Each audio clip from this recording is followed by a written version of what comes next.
A few years ago, the odious Sean Hannity did a segment on his show in which he described the United States as, and I quote, "the greatest, best country God has ever given man on the face of the earth."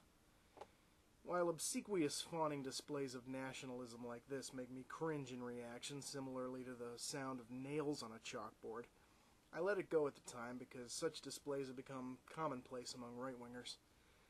However, lately, American exceptionalism, the belief that the United States is intrinsically better than all other countries and that its people are likewise superior, usually due to some ill-defined divine mandate, has become a rallying cry amongst the right and has become just the latest weapon that they use to rhetorically bludgeon President Obama specifically, and moderates and liberals in general.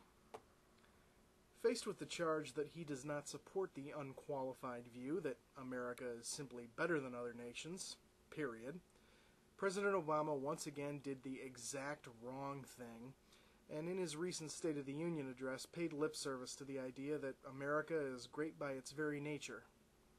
Now, I'll concede that the president's nod to American exceptionalism was mild and nuanced relative to the weepy, blubbering professions of love from Glenn Beck or Sean Hannity's chest-thumping machismo. But words have consequences, and even a seemingly meaningless bit of lip service can have large repercussions, so I feel the need to speak up. I have two problems with this view. Firstly, it's a stupid thing for anyone to claim that their country is the greatest on earth or of all time, because what objective measurement can be used to justify such an opinion? What is it that makes a country the greatest on earth? Is it median income, life expectancy, the equitability of our justice system, employment rates? By any of these measures, and countless others, we're not the best. We're not even close. America is a very free country in many ways, and that's certainly a good thing. But if you compare our drug laws and our incarceration rates, among other things, to those of other countries, suddenly we don't look nearly as free as we like to think we are.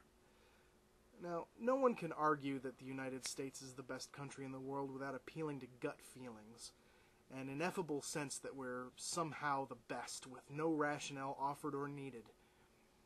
But when anyone makes sweeping proclamations about their own greatness without the hard evidence to back it up, then it's just arrogance. Secondly, I find the idea of American exceptionalism not merely ludicrous, but dangerous. Right-wingers are always complaining about social programs like welfare and extended unemployment insurance because they supposedly encourage laziness and a dependence upon the state.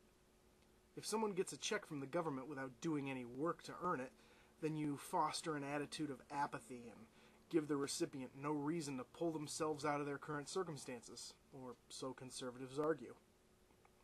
But if there's any truth to this view, then I think it equally true of the idea that this nation and its citizens are somehow superior by nature.